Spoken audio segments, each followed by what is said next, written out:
চট্টগ্রাম ১০ আসনের সরাইপাড়ায় হাজী আব্দুল আলী সরকারি প্রাথমিক বিদ্যালয় কেন্দ্র থেকে ভোটের সবশেষ প্রস্তুতির খবর জানাতে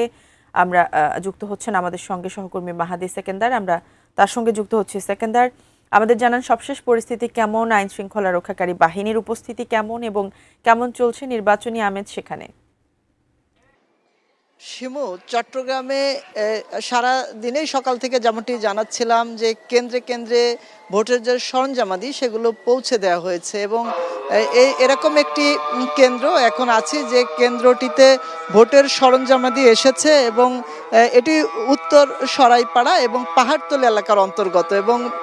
চট্টগ্রাম ১০ আসনের এবং কেন্দ্র যদি বলি ৩৮ এবং ৩৯ নম্বর কেন্দ্র, দুটি কেন্দ্র এবং এখানে নারী এবং পুরুষ আলাদা আলাদাভাবে ভোট দিতে পারবে এবং সেই ভোটের সংখ্যাটাও একদমই কম নয়, প্রায় ৮,৫০০ ভোটার রয়েছে এই কেন্দ্রে। আমি দেখানোর চেষ্টা করবো এখানে আইন শৃঙ্খলা রক্ষাকারী বাহিনীর সদস্য, বিশেষ করে আনসার পুলিশের যে অবস্থান,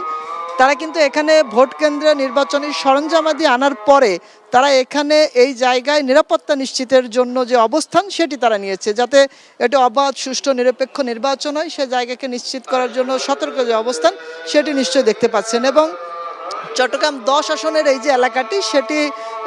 যে দুইজন বিশেষ করে জামায়াতে ইসলামীর এবং বিএনপি মনোনীত যে প্রার্থী রয়েছেন তার মধ্যে মূল প্রতিদ্বন্দ্বিতা হবে এবং জাতীয়তাবাদী পাট শ্রমিক দলের সভাপতি সাইদ আল নোমান, তিনি বিএনপির সাবেক ভাইস চেয়ারম্যান ও সংসদ সদস্য প্রয়াত আবদুল্লাহ নোমানের ছেলে, তিনি এখানে ধানের শীষ প্রতীকে প্রতিদ্বন্দ্বিতা করছেন এবং তার পাশাপাশি মূল যে প্রতিদ্বন্দ্বিতা হবে নির্বাচনে ভোটে সেক্ষেত্রে তিনি চট্টগ্রাম নগরের জামায়াতের সাংগঠনিক সম্পাদক মোহাম্মদ শামসুজ্জামান। এবং এই কেন্দ্রে যেটি দেখাচ্ছি সরাইল, এই যে হাজী আব্দুল আলী সরকারি প্রাথমিক বিদ্যালয়, সেখানে পুরুষ ভোটার আছে ৪,৩৭৩ এবং মহিলা ভোটার ৪,১৬২ এবং এই কেন্দ্রে যে নিরাপত্তা ব্যবস্থা সেটি আমরা দেখলাম এবং পাশাপাশি আমি একটু প্রস্তুতিটা দেখানোর চেষ্টা করব যেখানে ভোটাররা আসলে ভোট দিবেন। এই যে ভবনটি রয়েছে প্রাথমিক বিদ্যালয়ের সে প্রস্তুতিও চলছে। আমি একটু আপনার মাধ্যমে এই ভোট কেন্দ্রের যে সরঞ্জামাদি প্রস্তুতির প্রক্রিয়া সেটি দেখানোর চেষ্টা করব। সেখানে প্রেজাইডিং অফিসার যারা এটি নিয়ে এসেছেন তারা এখন এখানে ভোটের যে প্রক্রিয়া সেই প্রক্রিয়ার অংশ হিসেবে এখানে পর্দা টানিয়ে দেওয়ার যে বিষয়টি রয়েছে সেটি নিশ্চয়ই দেখতে পাচ্ছেন এবং এখানে প্রবেশ করে বুথে ভোট দিতে পারবেন এবং এই বুথটি প্রস্তুত করেছেন তারা এবং সেখানে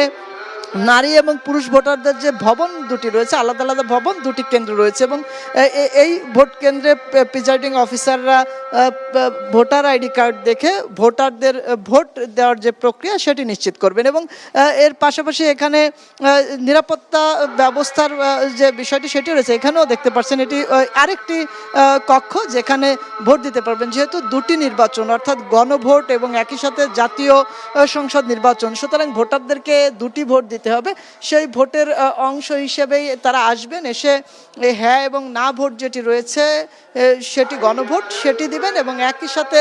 ত্রয়োদশ জাতীয় সংসদ নির্বাচনের নিজ এলাকার যে জনপ্রতিনিধি সংসদ সদস্য নির্বাচনের যে প্রক্রিয়া সেটির অংশ হিসেবে তারা ভোট দেবেন। তো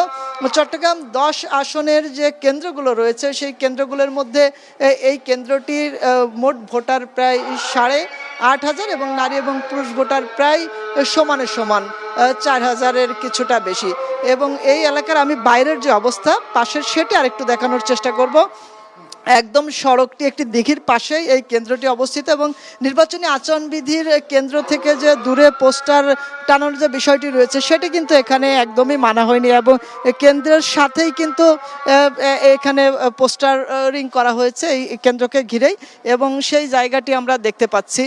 এবং এই এলাকার যারা আছেন তাদের সাথে আমরা কথা বলেছি, যেহেতু এই কেন্দ্রটি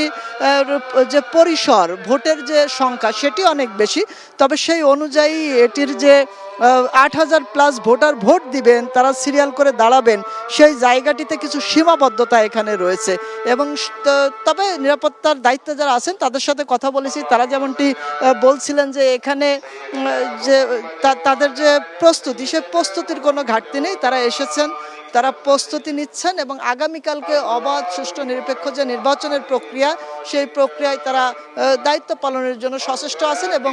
সাধারণ মানুষ আসবেন, উৎসবমুখর পরিবেশে ভোট দিবেন, সেই জায়গায় তারা সহায়তা করবেন। তো এই ছিল আমার কাছে সরাইল হাজী আব্দুল আলী সরকারি প্রাথমিক বিদ্যালয় থেকে ভোটের খবরাখবর নিয়ে সর্বশেষ।